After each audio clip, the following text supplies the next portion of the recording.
Hi, I'm Dr. Tom Gross. My specialty is optimal health. I want to talk to you today at Junction Creek along the Creeper Trail in Virginia about energy production problems.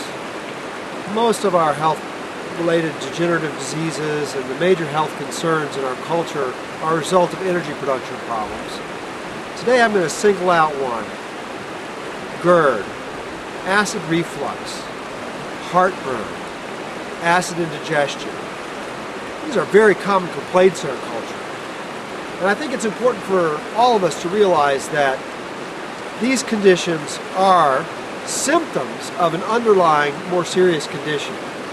And at its roots, that condition is an energy production problem. You see, in order to produce stomach acid, we require a large amount of cellular energy. Our body produces energy by two basic mechanisms: anaerobic metabolism, which is a big fancy word for saying we spend a lot of our fuel supply to get a little bit of energy. Even fungus is capable of anaerobic metabolism. But what we rely on for our cellular processes, for the most part, is very special. It's called aerobic metabolism. Aerobic energy production produces a large amount of energy, about 15 times more energy for the same amount of fuel. That fuel is mostly glucose. So, in order for us to produce stomach acid, we burn up a large amount of energy. We have to generate a large amount of energy exclusively in the aerobic pathway. Because in the aerobic pathway, one of the byproducts of aerobic energy production is CO2. And that CO2 is used by the body, among many other things, to make stomach acid. Most people believe that what they've been told in their traditional doctor's offices or from the television commercials, that acid indigestion, or GERD, is because of the overproduction of acid. But I challenge any of you who've had that diagnosis to determine whether or not there was any kind of a laboratory assessment to determine whether or not indeed you overproduce stomach acid. There is such a test. It's called the Heidelberg pH meter test. There are practitioners who have this Heidelberg test. And those people find that it's very rare for somebody actually to overproduce stomach acid.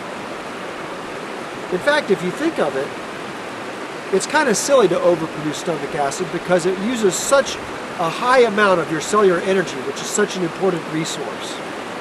In fact, what they find, those doctors who do the Heidelberg test, that the majority of people who suffer from GERD or acid reflux or acid indigestion are actually underproducing stomach acid.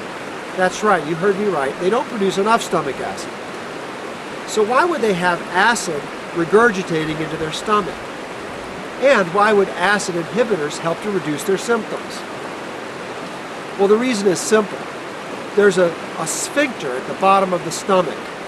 It's the lower esophageal sphincter. And this sphincter is closing off the contents of the stomach so that the acid in the stomach doesn't come up into the esophagus. You see, the stomach is made to handle acid at a very, very low pH. As low as 1.5 or 1.6, or sometimes even lower. If you had acid that low pH in a reagent jar and you took the little glass lid off, it would smoke. Our body's capable of making acid that concentrated, but that acid is designed to be in the stomach. And when that acid comes up into the esophagus, the cells in the esophagus are not designed to tolerate acid that is that low pH. And it hurts. And it actually can damage the esophageal tissue. So people take acid inhibitors, which buffer that acid. And when that acid gets buffered, it stops burning your esophagus. And they feel like that they have solved their problem. So they just, as long as they keep taking these pills and they don't have their acid reflux symptom, then they feel like they're healthy. Nothing could be further from the truth. you have to your body requires that kind of pH in order to digest your food properly. All you're doing by buffering that acid and by increasing the pH is you're preventing yourself from having that symptom. However, you're preventing yourself from being able to digest your food. If you're not able to activate the enzymes in your stomach with acid of a pH of, say, about 1.5 to about 2.5, then you're not going to be able to break down the proteins in the food that you ate. And in a large number of people, the actual acid indigestion that they're feeling is not because the acid is too strong in their stomach. It's because the protein in their stomach isn't able to digest properly, and as it putrefies, it produces its own form of acid that we experience as acid reflux, or as a burning sensation in our stomach. The stomach contents have to be acidic enough to activate the protein digesting enzymes in our stomach. Furthermore, if the food that moves from our stomach into the first part of our small intestine isn't acidic enough, then it won't trigger the release of pancreatic secretions, which buffer it down and also bring a whole lot of other digestive enzymes to break down fats and starches. And if we don't get those enzymes, then we don't digest our food properly. So in a nutshell, if we don't have enough stomach acid, we're likely to experience the symptoms of acid reflux for a number of reasons. One, the acid actually triggers the lower esophageal sphincter to close down. So insufficient acid production can cause a leakage of the acid into our esophagus. Two, if we don't have sufficient amounts of acid to trigger the pancreatic secretions in the first part of our small intestine, called the duodenum, then the pancreatic secretions are insufficient to digest our food, so that food moves through the rest of our digestive tract putrefying. One of the dumbest things that we can do, I'll repeat, one of the dumbest things that we can do is to take acid inhibitors if we have symptoms of acid reflux. Now there is an exception.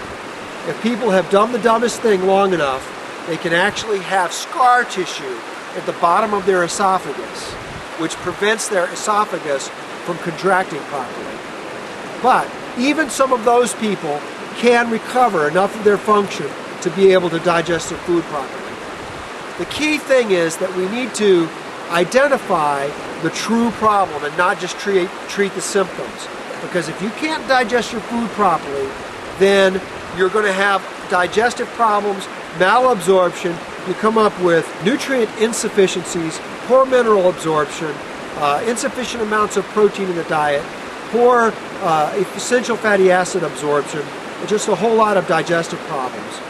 But what's moreover, one of the most important aspects of the barrier of acid in our stomach is that it actually kills the germs in the food that we swallow. So if we're not able to kill the germs in the food that we swallow, then those germs are going to flourish in our digestive tract, which is a condition called dysbiosis. And let me tell you something. In the physiology textbooks, it says that if your pH is in the 4 range, you are absolutely going to get a digestive infection, an infection in your digestive tract. And that digestive tract infection is associated with plaque in your arteries, heart disease, and it can cause your liver to have problems. It can be a complicating factor in many other health conditions. So seriously, one of the dumbest things that you can do is take an acid inhibitor. You need to get the right diagnosis in order to restore optimal health. You need to find out, in fact, if you're producing energy, if your lower esophageal sphincter is working properly, if you're digesting your food properly, and then treat the actual problem with nutrients and restore your health. Thank you for tuning into this health moment. My name is Dr. Tom Gross.